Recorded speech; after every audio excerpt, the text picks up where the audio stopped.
don't take a chance. Yeah, you're hanging out with two tipsy plants. Yeah. Two tipsy plants. This is a bad idea to have the screen here. I'm going to be looking at that all the time. Don't look at that all the time. Don't look at that all the time. I'll pretend that I'm looking at the screen. Kia ora e whanau, welcome back to Two Tipsy Plants podcast, a podcast where we talk plants and drink wine. Not booze anymore, wine. We are trying to be a bit more grown up and a little bit more targeted towards the LinkedIn. My name is Sasha. Ko Sasha toko ingo. Riunite. Boy, I'm taking Tereo for a reason. So I need to express it somewhere. I need to speak it somewhere. Even Jamie gave me the look. He's like, nah, girl. And I'm just doing a plug-in of Russian words as well. Today we have learned the word Riunite. Yeah, this is very LinkedIn targeted, Sasha. This is very LinkedIn targeted. Welcome back. And today it is actually a second part of our episode 29, green infrastructure. You didn't say green architecture, yay! Well, now I will be... Yeah. Okay, so today we are trialing something new as well. As you can see, we don't have these big microphones around us. We have these little things that are hanging on us. Yeah, I actually wonder if we can do the gonna be ASMR noisy. as well. Hold on. We can do ASMR. I'm just gonna... Leave, love. I'll actually put it here and wonder if take that's a gonna chance. sound better. You're hanging out with two tipsy plants. Sasha is loving the new microphone, eh? Just try not to knock it around too much. But yeah, we have this wireless microphones. You should see that the contraption here. Actually, Sasha gave me the phone. I want to take a picture of that. This is our new recording. Yes. Setup. So the sound might sound different. I hope it doesn't sound worse, because obviously these are smaller microphones, but it sounds okay. Judging by the video that we have seen so far, because we did do a test run, that was alright. Yeah, so it might sound different from our normal voices, but at least that way, Hopefully to the better. Yeah. To the best. For the best. For the better. Because this way, at least we don't have to set up. Because I think the reason why we sometimes don't want to play. Sorry, I'm looking at Jamie who's about to play. The reason why we sometimes don't want to record is just it takes time to actually set up. Where obviously with these microphones you just put them on and you don't even have to clip them in. So this is a trial run. Hopefully it does okay. Yes. And if it does well with the noise isolation from the background, we probably can record somewhere outside at some point. It does have noise cancelling, yes. So, yep. Well, this is the thing. This is why I actually wanted microphones like that, so we can go to botanical gardens. Because everything is recorded on iPhone. I'm not recording in 4K just because I think my iPhone will explode. Overheat. Yes. But everything is recorded in just HD. So, yeah, we'll see how that goes. 2025, here we come. Yeah. Anyway, Sasha, before we start talking about the green infrastructure again... Are you feeling parched? I'm feeling dry. You're feeling dry? Well, too dry. bad this one is not dry wine. This is quite moist. Moist. Okay, we have a moist guest. Today we have a moist guest from Italia. Over here we have the Riunite Lambrusco Emilia. That's from Emilia-Romagna, Italia. It is produced in Emilia-Romagna region, particularly with the broad Emilia IGT, which is Indigena Geographica. It's like a certificate. It's like affiliation that tells you that that's the wine that has come from that region. Yes. So that's the zone that spans Modena, Reggio Emilia, Parma, and Mantua. The soil is typical. The typical soil over there is the sands, gravels, and clay. This particular vineyard. This particular vineyard is located close to the river, which is named Po River Plains, and so it has a lot of alluvial in there, which brings the minerality to your wines. The grape mix. really, Rosie? I'm actually not worried about Rosie. I'm actually wondering if that's making a lot of noise. Is that okay to leave it for an hour? Yeah. Okay. Sorry, technical pause. It's just that we have this beautiful Aquarium that have recently decided to not have lights anymore. Oh, is that why there's no light? Yeah. Okay. And now they have no oxygen, so they're slowly dying. He's joking. I'm joking, don't worry. We like them. So the grape varieties for Lambrusco are typically Salamino, Graspa Rossa, and Sorbara. Yes, and We need Chiara to help us. We have a lovely Italian friend who could explain all of that because we are not Italians, but you know we can just do this. We can just do this. The color of the wine is bright ruby red. Let's check. Hold on. Wait. Let's try this.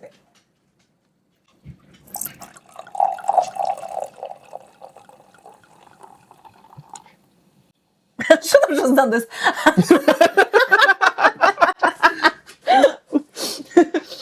For those who are not watching, I just put the glass of wine.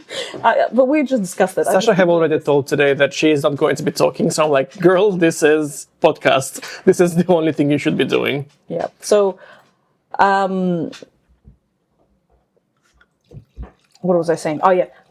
For those of you who are not watching, Sasha was pouring the wine, and I put the glass right where my microphone is, but that's where my face is, and I was like, I should have just opened the mouth, and you should have just poured it directly into it. All right. So yeah, the flavors should be raspberry, strawberry, and it is should be a little bit bubbly, a little bit fizzy. Well, you can see from your glass. I don't know why mine isn't, but yours is a bit. It was to begin with. We just talked too much. So yeah, it's a good summer wine. By the way, it's middle of winter. Yeah, it's okay. I don't know why I bought Lambrusco. The last time I tried it was Russia, and I really hated it. It's just a very, very like a staple wine to drink in Russia because Russian people don't know what the good wine is. I'm not saying that Lambrusco is not good wine, but they just like it. Well, there is cheap Lambrusco. Yeah, they like it cheap. They like it sweet. They like it not dry, not tangy. So this is nice and pretty. If you are a beginner drinker, this is going to be up your alley probably. Beginner wine drinker, not just drinker in general. It's just beginner drinker, period. I mean, also it has quite a low alcohol content. It's 8%. For wine, it's quite low. Oh, it is. Oh, so we can have another one. All right. So, what did we talk about last time? We finished. So let's just recap on the previous episode and recap on what we've talked about. This thing is very disturbing, yes, but we just need to see that everything is recording. The sound is fine, but it is yes. So yeah, in the previous episodes, episode 29 of the green infrastructure, we have covered the algae batteries. Well, not batteries, but Curtains. Algae curtains. Just the ways how the urban environment can be purified through algal inputs, essentially. We have discussed... Why am I trying to remember if I have... We talked about rain gardens. We talked about rain gardens. We talked about the rooftops, how the trees can be planted in a vertical scenario, like up the walls, for example, or on the rooftops, just to greenify our landscapes.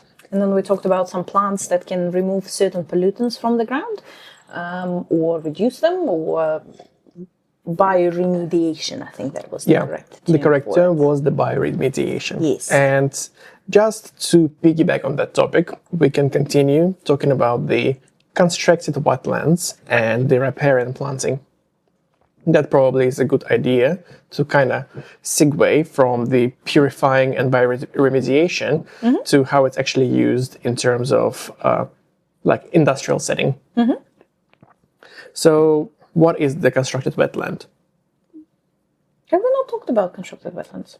We did brush on that, but the main use of constructed wetlands, besides the fact that it's like bringing back the environment back into the landscape, Like, for example, Christchurch have been drained. the whole Christchurch is actually a wetland. Yep, it used to be a wetland. So Christchurch got all drained. So a lot of habitat was lost for the natural species.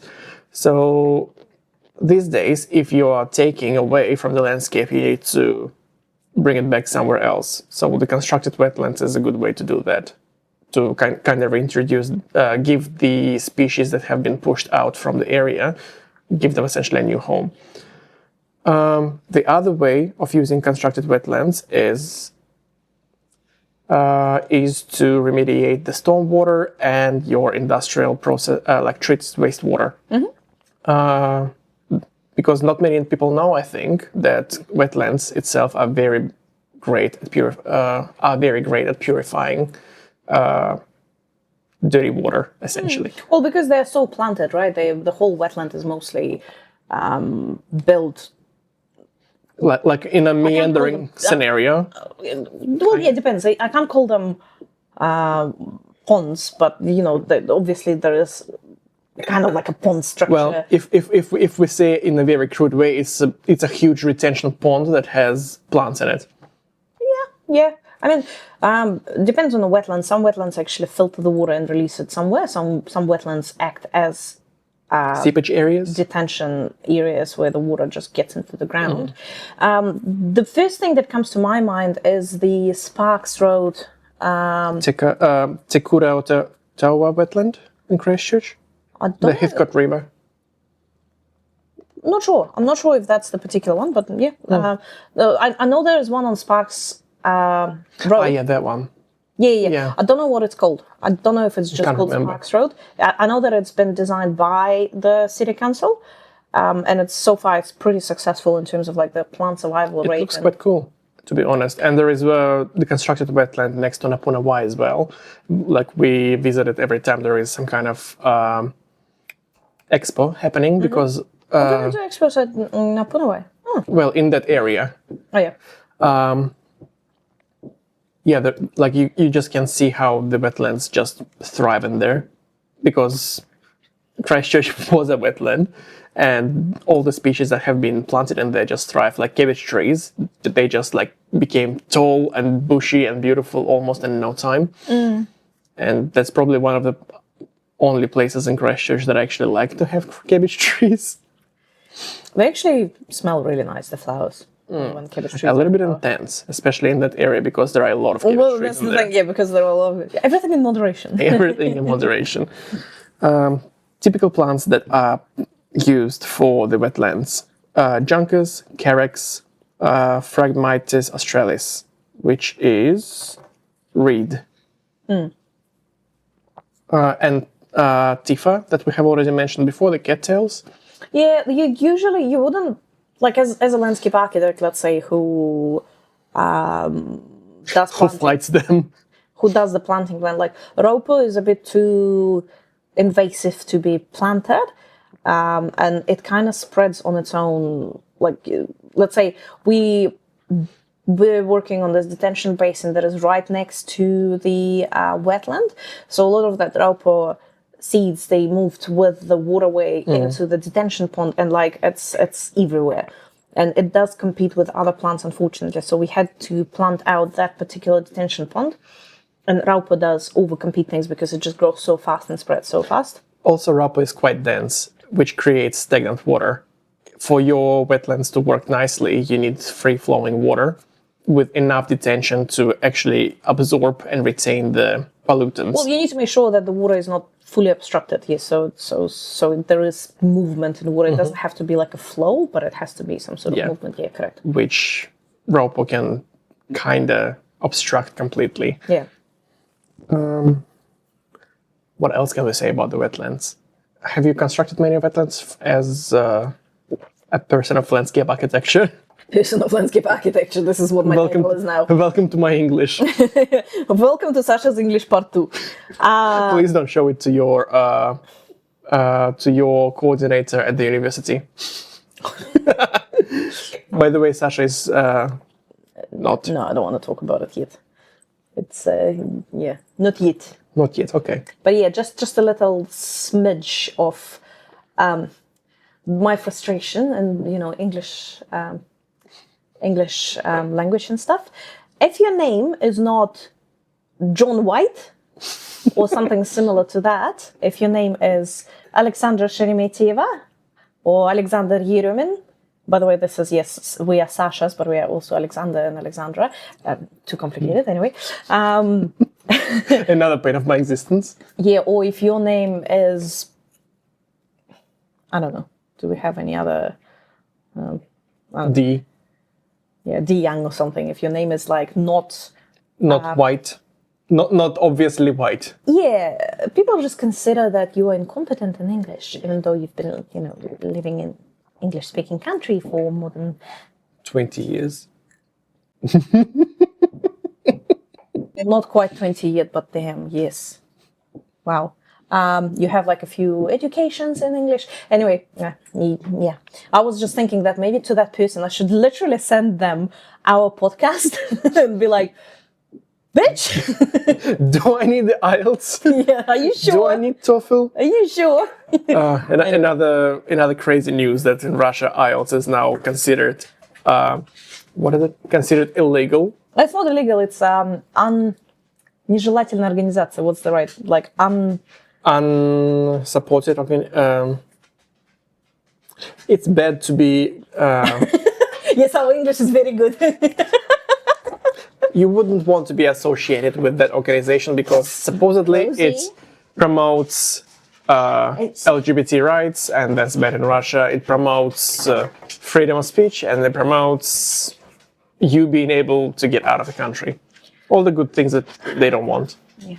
Anyway, let's get back to plans. Let's go back to plans. I'll get more angry. Don't get political, says Sasha as he was talking about politics.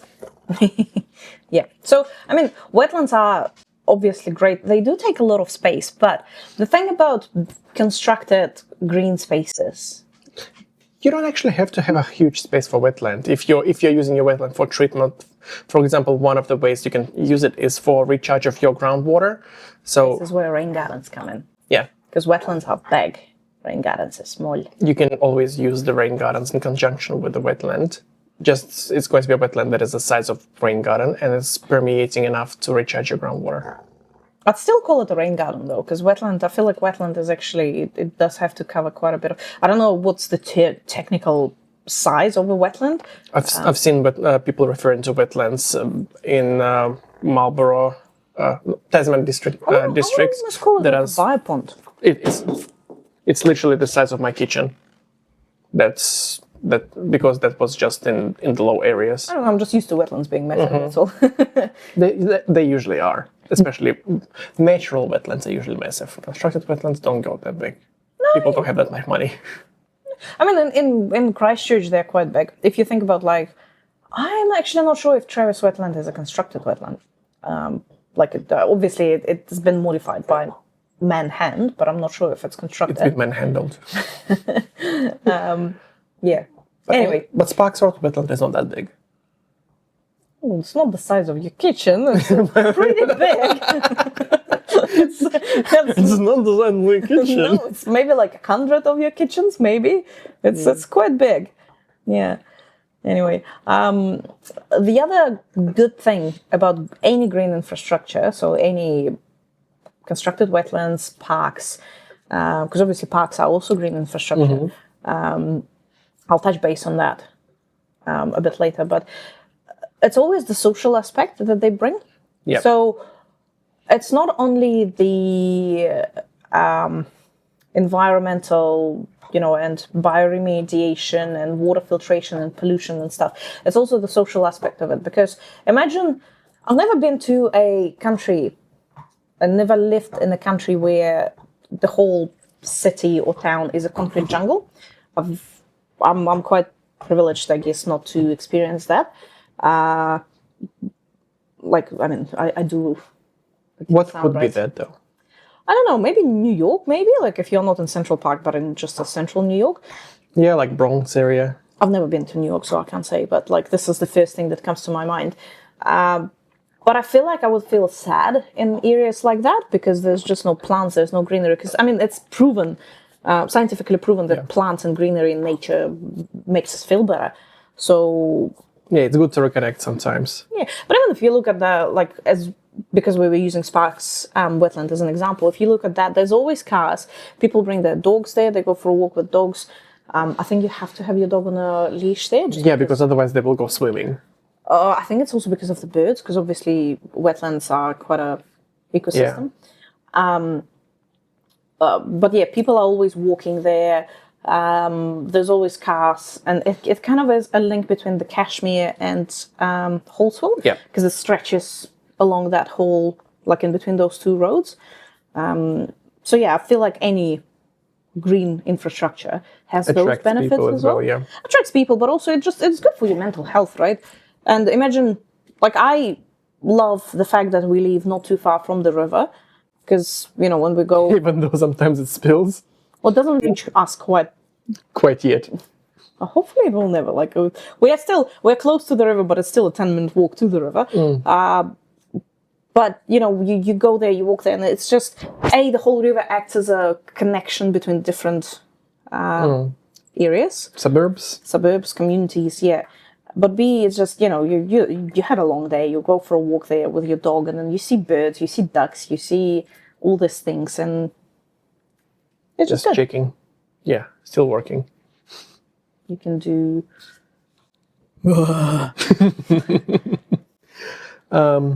It's still working. It's just because it's only one reader for 2 mics. It's No, I mean the reason why I was confused for a second, there was like some kind of bloop, and I'm not sure if it was from here or somewhere else, but it's okay. It could be from here, because as I said, that reader is for both of our microphones. So yeah, It's okay. All right. I don't think we should we continue with something else. too much talking about wetland. I want dryland. On dryland. Well, green infrastructure kind of, talks mostly about water. Water. Yes. Yeah. Okay.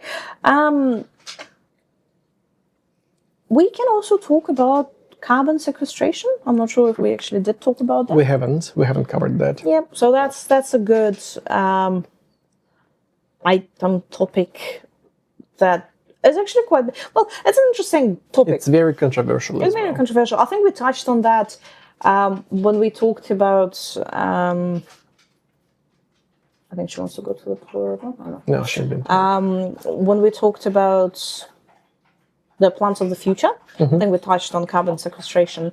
So carbon sequestration is pretty much using plants or any other means of extracting carbon dioxide from the carbon air? monoxide, or just carbon dioxide? Just any source of carbon? Yeah, from the air into the plant for storage. So carbon sequestration, pretty much storing the greenhouse gas, which is carbon dioxide, in the plant, and taking as much carbon from the air as we can. Yeah. So, is there a cat? She's making a lot of noises when she's drinking water. Sorry, Rosie is drinking water and making a lot of noises. So, plants can actually also trap airborne particles, dust, and volatile organic compounds. I think I've actually touched base on that, saying that there are plants that can absorb like dust particles in them. I don't remember if I told. Yeah. Well, the easiest example will be bromeliads. The air plants, because they have no roots. In order for them to grow, they need to get the nutrients from somewhere. So they just absorb it from the air, and that's going to be either dust particles, that's going to be nitrogen or carbon from the air. So they just absorb it in order to grow. So that's just something that shows you that, yes, plants are able to do that, because otherwise how will that plant grow? Yeah, I mean, bromeliads can grow in the ground as well. They have somewhat of a root, but yeah, you are correct that they don't take most of their nutrients from the ground, like most of the plants do. No, I mean the air plants, because those are bromeliads and they have no roots whatsoever. Bromeliads, epiphytes. Yeah. Yeah, but bromeliads do have roots, and you can grow them in the ground. You know the air plants? Oh, the air plant Air plants are bromeliads. No, bromeliad. Bromeliad is that plant. Bromeliad is the family. Yeah, I guess you're correct. Yeah. Air plants. Are they called air plants? Well, I know the ones that in you're a talking common in a common language, yeah. Like the grey ones that you just put on a branch. Not lichen, but like there's an actual plant Yeah. that you put on a branch and then Put on a branch once a week. you just spray it with a bit of water. Ideally you soak it. You can spray it. That's why mine didn't survive, I assume. I just forgot Mine about them. didn't either. Yeah.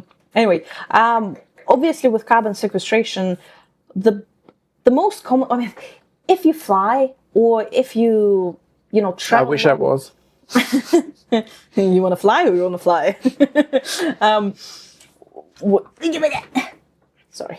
If you travel long distance or if you fly a lot, when you buy a ticket, they usually sell you this little propaganda saying that, do you want to... To be carbon neutral, do you want to offset your carbon? Yeah, do you want to offset your carbon? That's the correct term. And you can pay X amount of money, which is usually like, it's relatively small. Usually Like $5 to $10. Extra $5 to $10, yeah. But they promise that they will plant a tree in your name. I'm not sure how to track that information because I know there are some organizations that do that and they do track, where the money goes and where the trees are grown. But in a lot of cases, like I've never seen a tracking system, let's say with a lot of airlines. Like, would be nice to know, like, not even like, oh yeah, this is the tree in the name of this person. No, like, at least to be able to see that there is like a forest tree that is dedicated to this airline. Just not dedicated to this, but like, usually the forestry areas have a name. Yeah, I see what you mean. I'm sure it exists. Maybe I didn't do enough research, but what I'm trying to say is like some companies and some organizations, they let you track where your tree goes and some don't. Do better job at advertising here in New Zealand. Don't be like, attacking. I'm just giving them advice. Advertise. People want something green. Let's just do this. Hold on. Hello? Is that a plus or a minus? The top one is plus. Okay. I hope I'm not sounding too like soft than Sasha. I don't know. I'm just looking at the track and it's so difficult to see like how the sound is tracking. How the sound is tracking. Yeah. Anyway, there's a shop, like a refillery shop, and they used to have like a bulk bin sort of shop. Mm-hmm. Oh, you actually. Sorry, new microphones, new toy. Still playing. But it's like, how loud is loud? I'm like, not too loud. Yeah. Anyway, the bulk bin. Did you see this? Hint, hint. Bulk bin shop. I don't know if they still do it, but they used to do a. When you purchase something, they had 3 different trees that you can choose that they will plant after you purchase. So it was like Manuka, Podocarpus, and something else. Again, not sure. I've never actually researched to see if you can track where that tree goes, but that was quite cool because it's a bit more engaging. You actually choose the tree that you want planted. But at the same time, it could be biased, right? Because some people might be, Manuka is a very popular plant, right? Because Manuka produces Manuka honey. So it makes me wonder if a lot of people actually picked Manuka just for that reason, because they're more familiar with Manuka.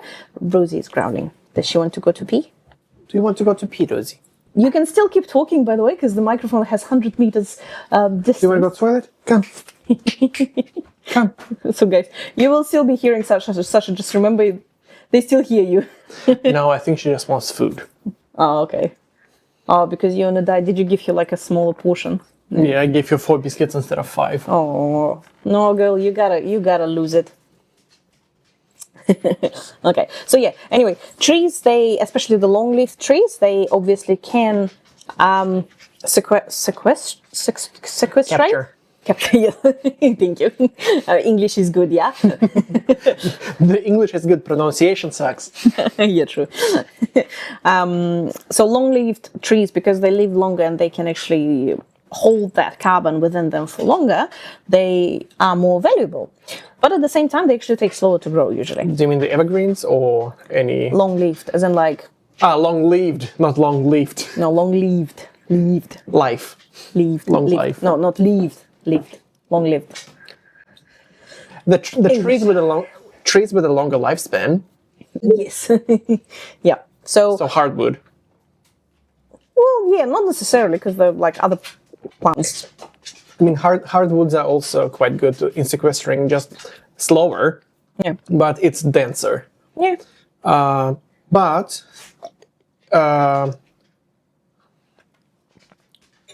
in conjecture, opposing that point. On the other side. Thank you. On the other hand. But on the other hand, the quicker growing plants also can be used well for the carbon sequestration. A good example is the use of poplars, because they grow their branches quite quickly. You can keep on trimming them and use that as the mulch. And that essentially you just capture carbon, cut, mulch. Mulch is going to the soil, that's organic matter. And tree just Does it get released when it decomposes? Because decomposition releases CO2. Decomposition releases... Yeah, it does, but not as much. It still goes into... obviously some goes into the soil. Most of it goes into the soil. Yeah. Because organic matter is a little bit harder to become... It's hard to become carbon dioxide from the state of organic matter. Such a scientific idiot talk. Yeah, it's also, it's Thursday, like we came here after work. It's a Thursday evening, yeah. Yeah, anyway. Some good examples, as you said, is a... What was it? Carbon sequestration. The tree? Oh, poplar. Poplar, yes. Sorry, I just looked at my tree and completely forgot what the tree that you talked about. Another one is red beech, New Zealand red beech. Nothofagus. What did you just call me? A red beech. Nothofagus. What did you just call me? Nothofagus. Nothofagus. Nothofagus. Blade. Nothofagus fusca. New Zealand red beech. So. Oh my god. Anyway, other beaches, like not even the native ones, but like black beech and red beech and kauri, can achieve high sequestration rates, potentially exceeding 600 tons of CO2 per hectare in 50 years. Which is, again, it's a long time, but if you think about the size of it, and obviously beech forests, they live quite a long time. Yeah, and they also provide quite a good habitat. For native fauna. Some exotic trees like Pinus radiata, believe it or not, actually offer quite rapid sequestration. And this was quite a controversial topic in the whole sort of planning and landscape architecture community, where I don't remember if it was the government or just one particular governing sector that were kind of trying to say that Pinus radiata is doing that carbon sequestration, but then, you gotta weigh, like carbon sequestration is good, yes, but to plant a monocrop like Pinus radiata, you're actually taking a lot of space where you can actually have a vast forest of... they're reusing it. Why it's a good thing to use pines for carbon sequestration. It grows quickly. It takes like 20 years, so it captures all that carbon, and then they cut it down and use it either for building material, or in a non-ideal scenario, they use it for firewood. I'm not saying that is bad. I'm just saying that it shouldn't be used for getting points for carbon sequestration. You know how companies can actually get points? Yeah, because it does have that benefit, but that's the only benefit to the environment that it does. Because it's a monocrop. Nobody actually planting, nobody plants Pinus radiata within other plants. It's always just a monocrop. So that's the trouble. Even though it's a good carbon sequestration plant. Sequester? Sequester. Yeah, that's what I was wondering. I was like, sequestration plant. Yeah, so it's quite a controversial topic. Eucalyptus actually does hold quite a lot of carbon, but the only trouble with eucalyptus, especially obviously, it comes from Australia, and eucalyptus is Quite flammable. well, it's kind of built to be flammable, right? It's the Yeah. system that the plants in Australia run, even though it's quite devastating to the surrounding areas. But the reason why a lot of plants are flammable is because they're built to burn, release the seeds, and then seeds grow from the ashes. Some of the Like seeds, phoenix? it's quite a beautiful analogy. Some of the plants in Australia literally built that way that they will not germinate until there was a fire. Because the idea is that the fire goes, everything that is going to outcompete the seedlings is burnt away, and now the seedlings can have nice fertile soil because it's full of ash, and they can grow. Yeah. Yep. And as you said, poplars and platanus as well, like London plane and stuff. They can Platanus? platanus, Don't know.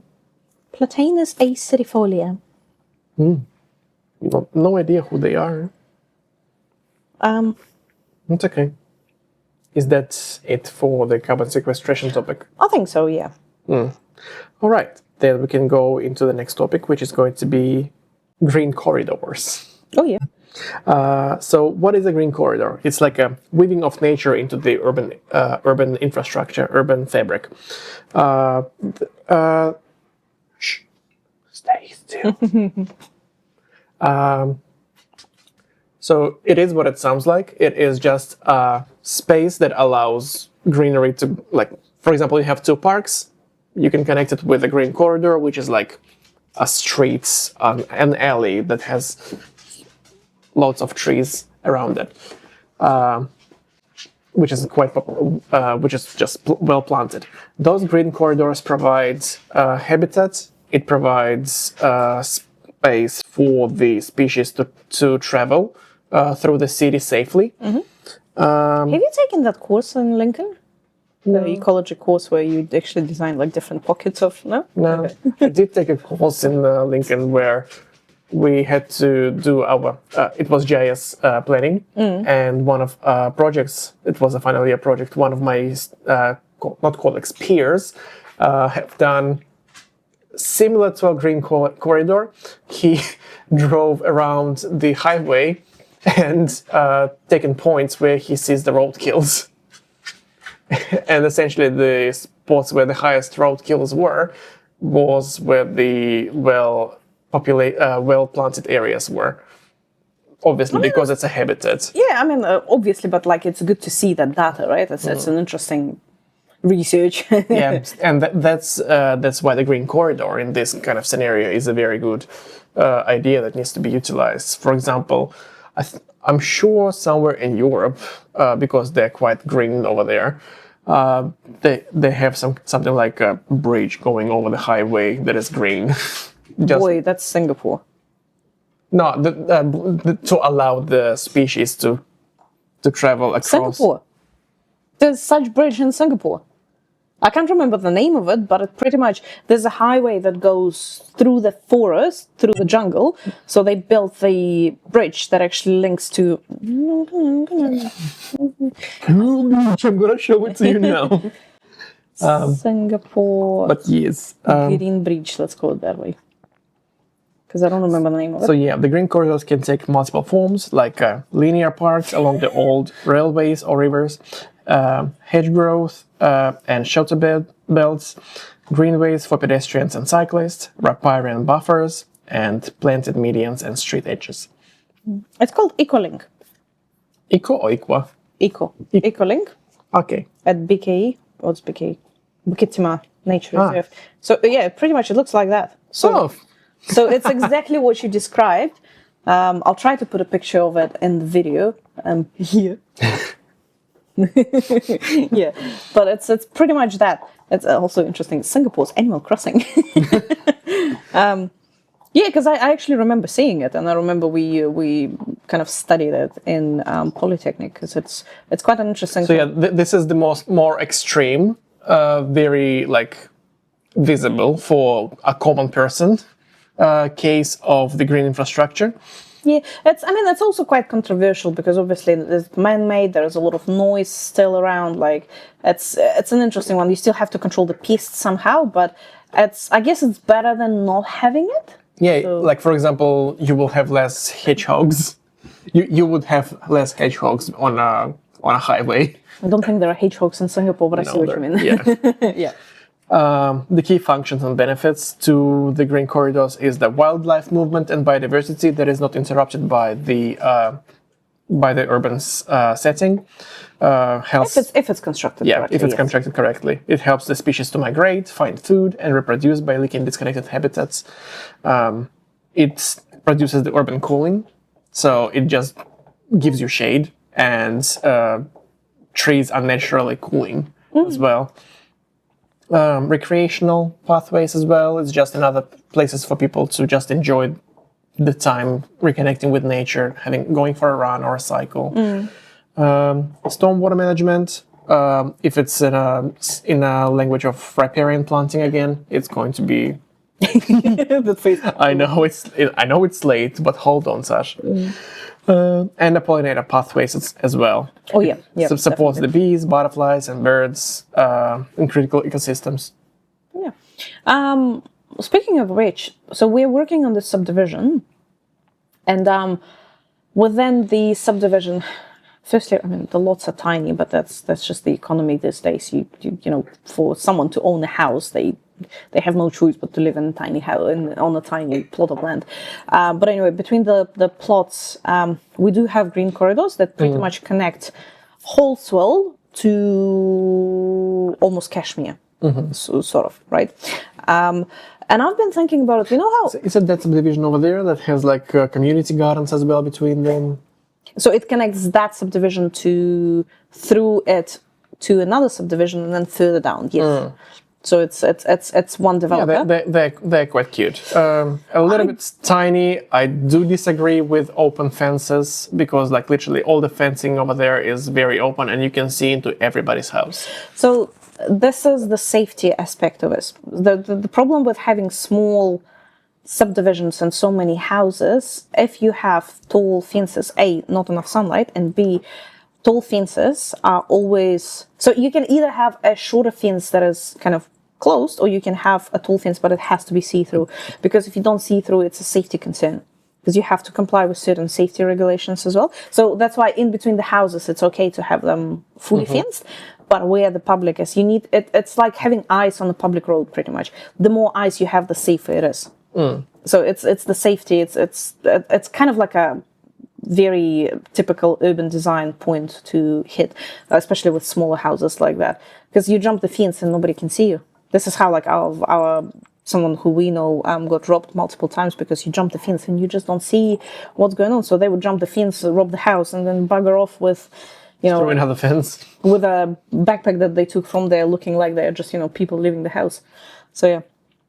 But yeah, we do have those corridors that we are designing to have like a path and a few planting areas and stuff. And I was thinking about it. If you look at the old subdivisions, a lot of them have corridors, but they're not green. They're literally concrete and fences that are like, 1.8 meters tall. And you look into there and you're like, I'm not going in there. It's also sometimes overplanted with a really weird choices of trees. It's like going to be something huge, something draping, not maintained, making everything very soggy and cold, and it's like haunted. Funny ball. Oh, If it's funny, why not laughing? Oh, actually you are. I'm kind of, yes. What was I saying? Oh yeah, no. Like if there is room for trees, yes. But like if you look at the very old subdivisions, it's literally concrete and two fences, and you just look at it. We once walked through one just out of curiosity. I was with Max that time. I would never walk there myself, but you just walk in it, and you feel like you're in some sort of slums because that space is just forgotten because it's so unfriendly. So that's another thing, right? The plants might actually bring you safety because you just feel safer if there are plants, if there's a bit of softness. I guess if it's overgrown and, like a jungle. Unmaintained, you won't feel safe, but you know what I mean. Yeah. Yeah. Notable green corridor projects will includes Singapore, but not the one that you mentioned, but the Park Connector network. A citywide web of green corridors linking parks and nature reserves, making space for both people and wildlife. So I assume it's just like the walkways, cycling areas between the multiple parks in Singapore. I'm trying to think of any, and I can't really think of any, to be very honest with you, but I can give you a good example from Singapore as well. The old railway. There used to be an old railway, so Is it the one that we walked? Yeah, that is a part of it, yes. So I'm not sure how far they got with that plan, but just because we haven't been to Singapore for a while, but the whole railway was pretty much planned to be the green corridor to bring. Cute. Yeah, and we did, like, my final year project was, part of it was included, that railway was included as a part of it, so we kind of incorporated that into our design, which was pretty cool. I think it's a cool idea to utilize, if there's a railway that's no longer used. Why not? No. Yeah. Other notable? Melbourne Urban Forest Strategy, which includes the green corridors that connect larger green spaces to allow birds and insects movement across the neighborhoods. Hamilton has the gully restoration projects, which same stuff. London has green grid framework, and Atlanta Beltline, a massive redevelopment turning 35 kilometers of this disused railway into trails, parks, and green habitat corridors. Do you know another one? No. Highline. Do you know what Highline is? No. So, I am having a bit of a brain fart, but I think Highline is in New York? Highline. How do you spell line? Highline. Hold on. Sorry. I'm completely... My brain is just fried. Highline. New York, yes. So, Highline is... pretty much, it's an elevated train, disused train platform. So similar to the ones that we have in Singapore. And what they've done, this is like a standard book example when you study landscape architecture. Like, this is probably the project that you know about, which is cool. Like, I don't mind it. They've done quite cool things. But this is another green corridor, right, which goes above your traffic, above everything else, and kind of creates that greenery. I'm not sure. Later. Sorry, I'm just being a bit pessimistic. It creates greenery and litter. They leave litter underneath all that traffic. I don't think they have a lot of trees because obviously, if you think about it, whenever you, even in Christchurch, whenever you plan for certain things, there are regulations on things. Like, you can't have trees too close to the road, let's say. You can't have waterways too close to paths and all that. So I'm sure with the Highline there are regulations like that as well. But I don't know how well it is maintained. No, I don't know. Like, it's definitely built for people. I don't know how well it functions as a green corridor for the actual species. Yeah, it's probably more wow factor for people rather than for the species. Yeah. I mean, I'm sure pollinators and stuff still visit it because they are not they got lost. They're not that disturbed by the noise of the city because obviously not anymore. They got used to it. But with birds, it's a bit different, right? So, yeah, not sure. But it's if I was ever to go to New York, this would definitely be the project that I'd love to visit, just because it's a staple. Yeah, but also, like, it's a staple. Yeah, I think that's the right word. Yeah. The other thing that can be talked about when we're covering the green infrastructure is the tree shaping and creating a functional living art.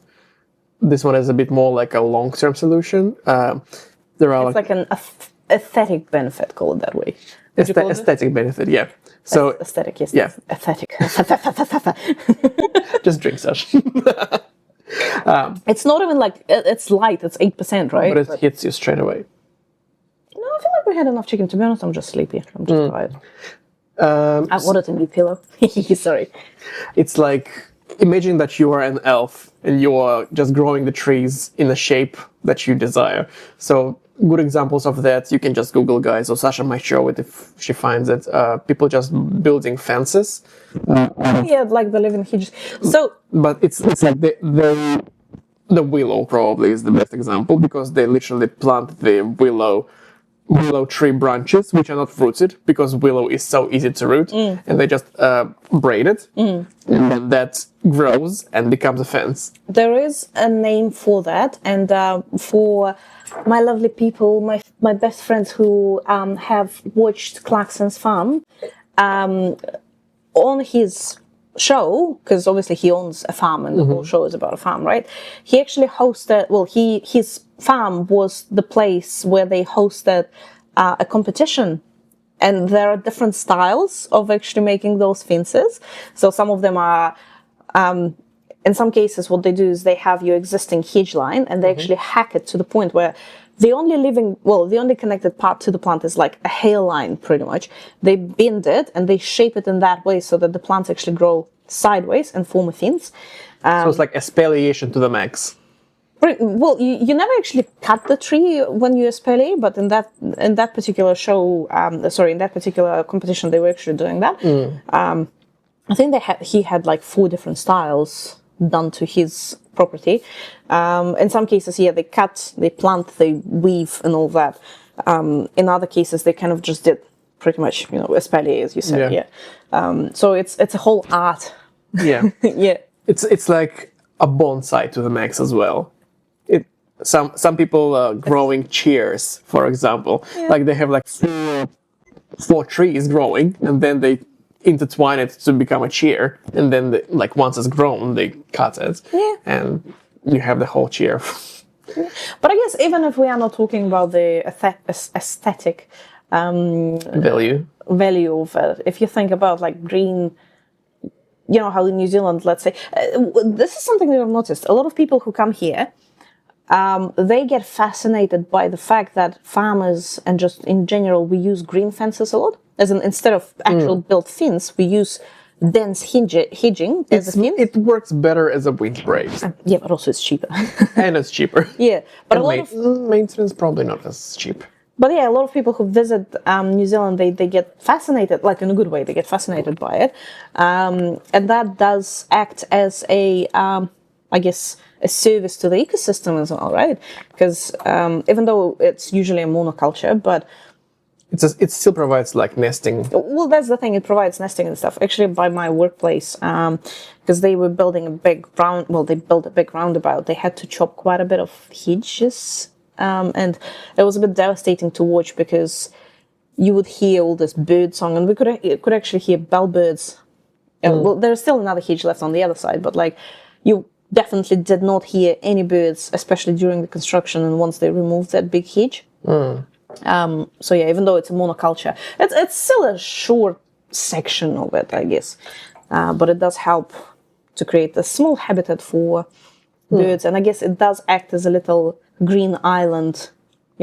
If you have a road with stretch of hedges and then you have a park here and a park there, it does act like a little corridor, as you mentioned. And I can imagine those hedges being quite comfy for birds.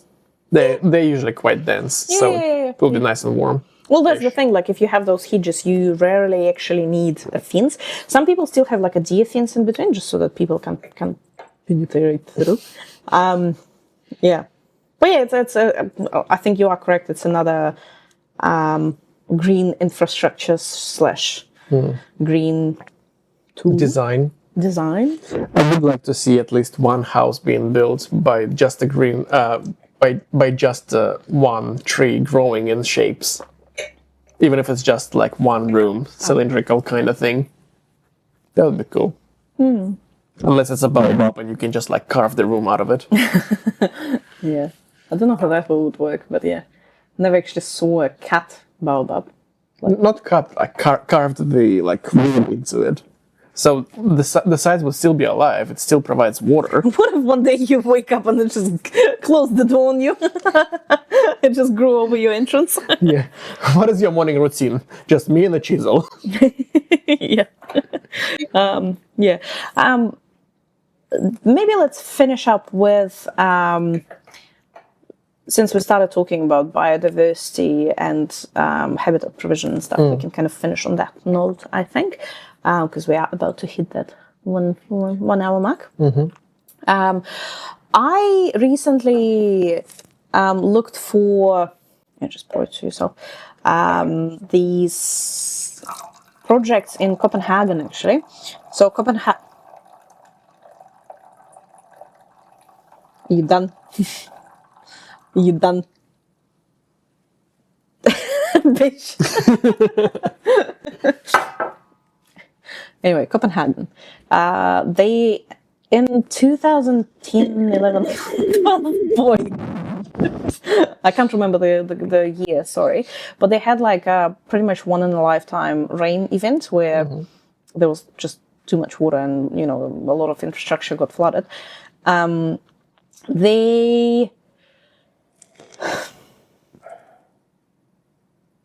paranoid now. Yes, because you're making noises. PTSD. You're making noises with your glass. What they've done is first they built massive tunnels, like a water storage tunnels. I think you said that Japan has done the same. Yeah. So in Copenhagen they have that as well. But also what they did, and I think New Zealand is doing that as well, utilizing your open green spaces as like detention basins. So let's say you have a big open football field, let's say. You would rarely use that in the rain event, right? So you usually play sports in sunny weather, sunny good weather.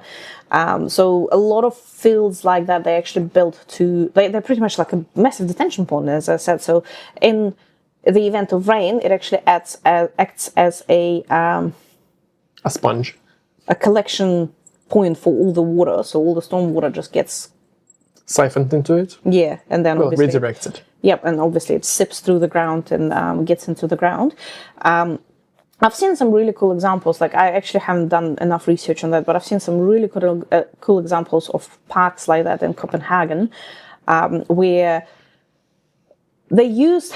So it's a big open space. It's a big park. They used a lot of natural water flow paths to inspire the design. So they would put footpaths that actually follow that.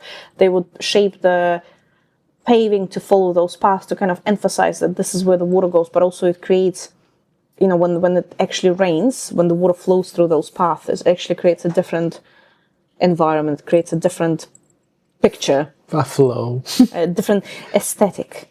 But also another interesting thing that I saw while researching that as well is most of the parks that we see here, open greens, are, I mean, they're called open green because it's lawn and just lawn. And that particular park, open green was a meadow with areas that were to be used for activities and stuff.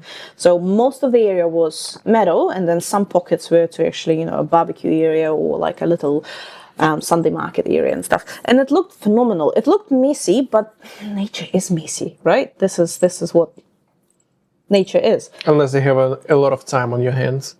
I mean, it looked messy, like it looked like a meadow messy. It didn't look like, you know, messy as in like yucky and overgrown and stuff. It just looked like a meadow.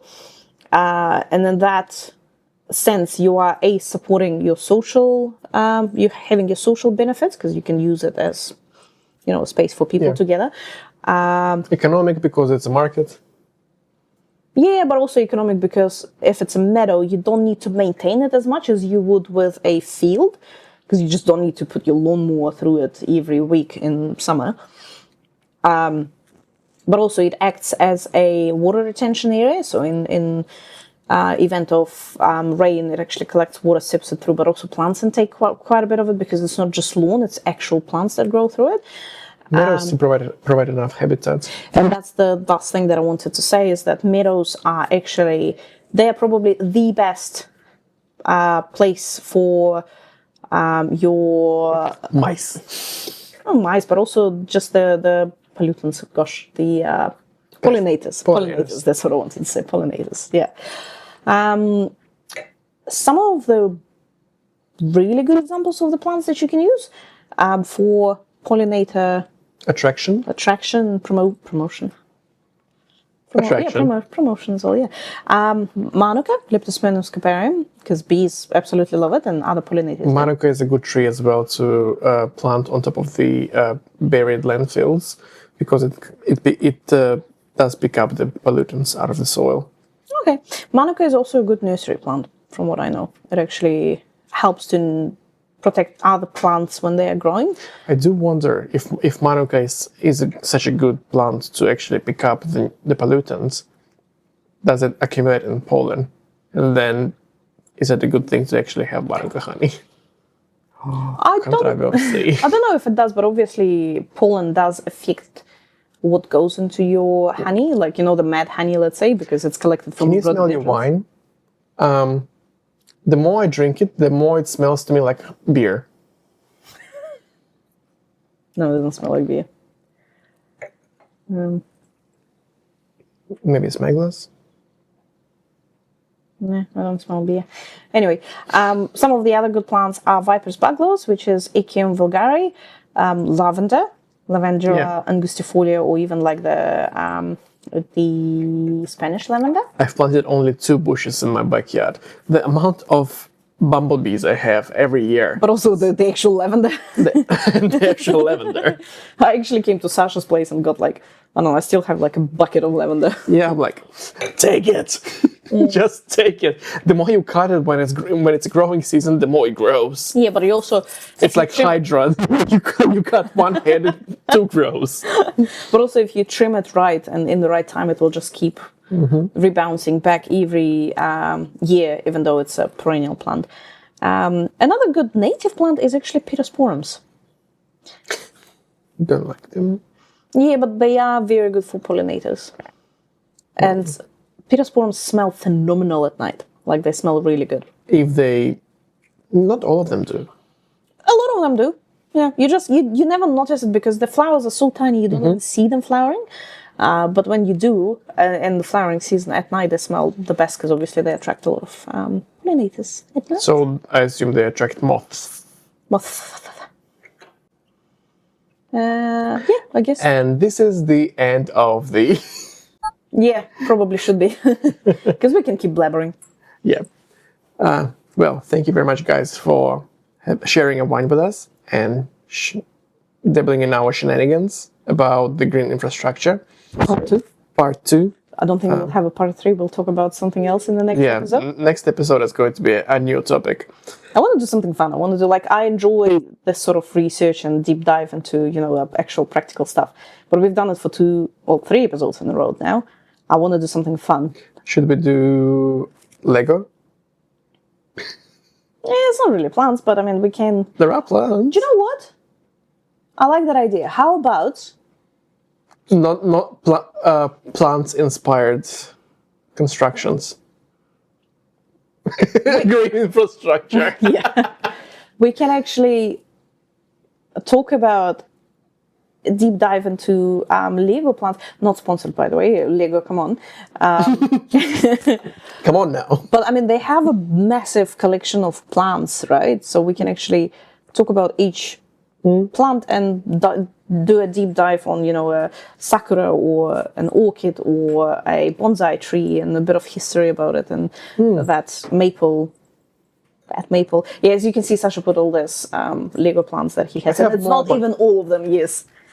I've got 2, and one of them is an interesting one. Yeah, I don't have 2 of those that you have. 3 of those that you have. Okay. Yeah. Thank you once again for joining us for our plant-loving shenanigans and drinking a glass of wine with us, hopefully. If you would like to support our podcast, please join us on all of our social media platforms. Which is Instagram, Spotify. Spotify is not a social platform. Why not? It's a streaming platform. It's a streaming platform, but it also allows you to watch videos these days. Yeah. Anyway, we are on Spotify, we are on Apple Podcasts, we are on Google Podcasts, we are on YouTube, and we are on Instagram. Even though our Instagram sometimes is quiet, but we are there. Yeah. Anyway, thank you for joining us and keep it green. Keep it tipsy. Matewa. Пока. See, laugh, learn. Come on, take a chance. You're hanging out with two tipsy players.